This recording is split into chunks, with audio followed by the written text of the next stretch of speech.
तबाही लाई जा रही है। तेहरान की अगर तस्वीरें देखी जाए तो तेहरान में कब्रिस्तान जैसी तस्वीरें भी सामने आ रही है और साथ ही साथ तेहरान में सबसे ज्यादा तबाही हुई है। बता दें आपको कि सड़कों पर मलबा है, इमारतें टूटी बिखरी दिखाई दे रही है और जो लोग हैं वो सड़कों पर फिलहाल दिखाई नहीं दे रहे हैं और यही वजह है कि हर और तबाही का मंजर फिलहाल दिखाई दे रहा है। हालांकि ईरान भी अपने हमलों को लगातार बढ़ाता हुआ दिखाई दे रहा है। यहाँ पर कोई देश पीछे हटने को तैयार नहीं है और फिलहाल मिडिल ईस्ट की जो स्थिति है वो तनावपूर्ण बनी हुई है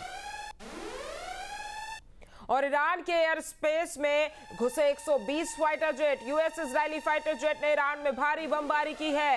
ईरान के कई शहरों पर एक साथ कारपेट बॉम्बिंग की गई है। बड़ी खबर आपको बता रहे हैं, ईरान के एयरबेस में 120 फाइटर जेट घुस गए हैं और यूएस इजरायली फाइटर जेट ने ईरान में भारी बमबारी की है। बम बरसाए जा रहे हैं और तबाही हो रही है। ईरान के कई शहरों पर एक साथ कारपेट बॉम्बिंग की गई है और ईरान के केरमान शाह में भीषण हमला हुआ है। केरमान शाह में हमले से अफरा तफरी मच गई है, तबाही मच गई है। तो देखिए, ईरान के केरमान शाह में भीषण हमला किया गया है। केरमान शाह के हमले में तबाही दिखाई दे रही है। ईरान के प्रमुख जो शहर है, चाहे वो तेहरान हो, चाहे केरमान शाह हो या तमाम शहर हो, सब जगह इजराइल और अमेरिका हमले करते हुए दिखाई दे रहे हैं और ईरान में अमेरिका और इजराइल के भीषण हमले जारी है। हमलों से दहले पूर्वी तेहरान और पार्चिन, बता दें कि परमाणु सैन्य ठिकाना पार्चिन में है ईरान का। तो ईरान में अमेरिका और इजराइल लगातार हमले कर रहे हैं और अमेरिका जो है वो ईरान के उन ठिकानों पर निशाना साध रहा है जहां पर और देखिए, क्या ईरान की मिसाइलें अब खत्म होने को है? क्या उसके घातक ड्रोन सब बेअसर हो रहे हैं? अमेरिकी सेना के टॉप जनरल ने एक चौंकाने वाला आंकड़ा पेश किया है। उनके मुताबिक युद्ध की शुरुआत से अब तक ईरान के बैलिस्टिक मिसाइल हमलों में भारी गिरावट आई है। अगर ये सच है तो इसके पीछे की वजह क्या है? क्या ये इजराइल और अमेरिका की कार्रवाई का नतीजा है या फिर ईरान की कोई नई चाल है? इसी पर एक रिपोर्ट आपको दिखाते हैं।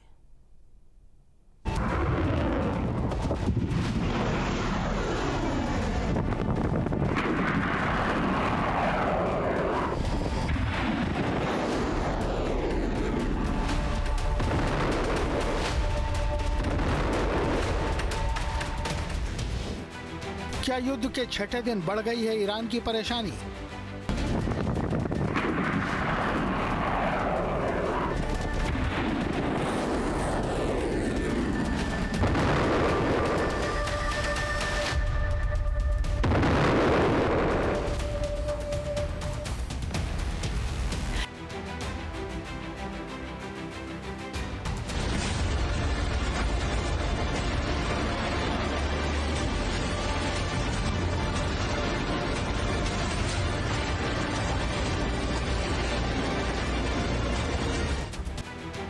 अमेरिका के टॉप जनरल के दावे का सच क्या है? ये वो मिसाइलें हैं जिनके जरिए ईरान ने इजराइल से लेकर मिडिल ईस्ट तक के देशों तक तबाही मचा दी है। लेकिन युद्ध के मैदान से जो आंकड़े आ रहे हैं वो ईरान के लिए किसी बड़े झटके से कम नहीं है। पेंटागन के प्रेस ब्रीफिंग रूम में जनरल डैन कैन ने कुछ आंकड़े रखे तो पूरी दुनिया की नजरें ईरान पर टिक गईं। जनरल डैन ने दावा किया है कि ईरान के थिएटर बैलिस्टिक मिसाइलों की संख्या में 86% की कमी हो गई है। ईरान के ड्रोन दागने की क्षमता में भी 73% की गिरावट देखी गई है।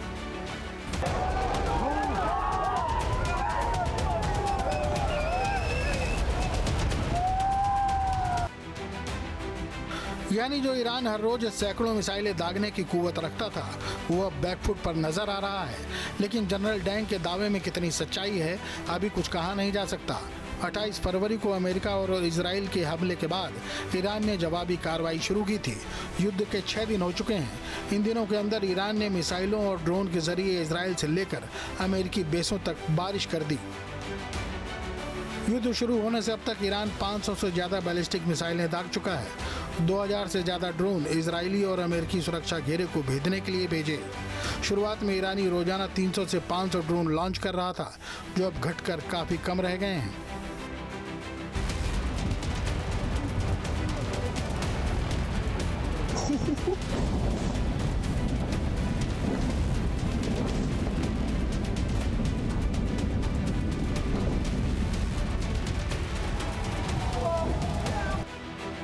इसकी वजह यह है कि अमेरिका और इजराइल ने ईरान के बैलिस्टिक मिसाइल सिस्टम को निशाना बनाना शुरू कर दिया है। उन्हें तबाह भी किया जा रहा है। साथ ही ईरान के भंडार में मिसाइलों की संख्या भी लगातार कम हो रही है। लेकिन यहाँ एक बड़ा सवाल है, क्या ईरान के पास मिसाइलें खत्म हो रही हैं या फिर वो अमेरिका को थका रहा है? इसका जवाब ईरानी जनरल सरदार बहमन ने दिया। 2025 के बाद से ईरान हर दिन 1 से 2 मिसाइलें बना रहा है। 2026 की रिपोर्ट्स बताती है कि ईरान ने 2027 तक अपने भंडार को 8000 मिसाइलों तक पहुंचाने का लक्ष्य रखा है।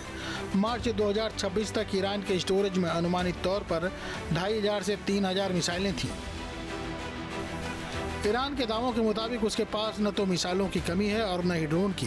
तेहरान के अंदर बनी मिसाइल सिटी में हथियारों का जखीरा है, जहां कभी प्रोडक्शन ठप नहीं होता। शांति के दिनों में भी ईरान लगातार मिसाइल और ड्रोन बनाता रहा और अब युद्ध के दिनों में भी इसमें कोई कमी नहीं आई है।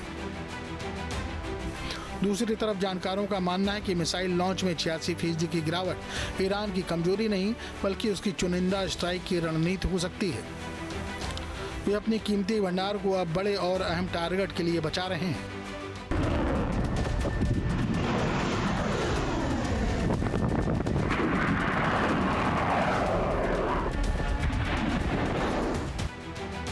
अमेरिका के पास मिसाइलों के प्रोडक्शन में लगने वाला समय उसकी सबसे बड़ी कमजोरी है।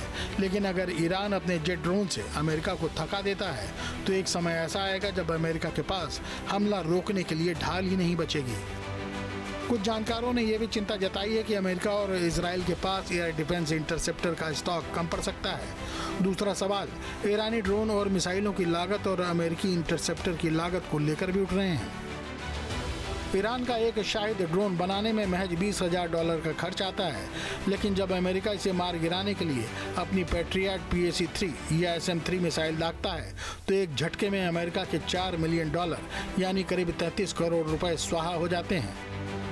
शुरुआत में तो खर्चों का गणित काम कर जाता है, लेकिन युद्ध जैसे जैसे लंबा खींचता चला जाता है, फायदे और नुकसान का कैलकुलेशन फेल होने लगता है। यानी $20,000 के ड्रोन को मार गिराने के लिए $4 मिलियन वाली मिसाइल महंगी साबित होने लगती है। यानी ये सिर्फ बारूद का नहीं बल्कि बजट का भी युद्ध है। ईरान का लक्ष्य सिर्फ तबाही मचाना ही नहीं बल्कि अमेरिका के हथियार भंडार को दिवालिया करना भी है। Team news state. आपके मोबाइल पर तुरंत आएगी ब्रेकिंग न्यूज। स्क्रीन पर सबसे पहले दिखेगी बड़ी खबर। देश दुनिया की हर खबर एक जगह। अब आपके मोबाइल पर तुरंत फटाफट इंस्टॉल कीजिए न्यूज़ नेशन ऐप और रखिए खुद को अपडेट।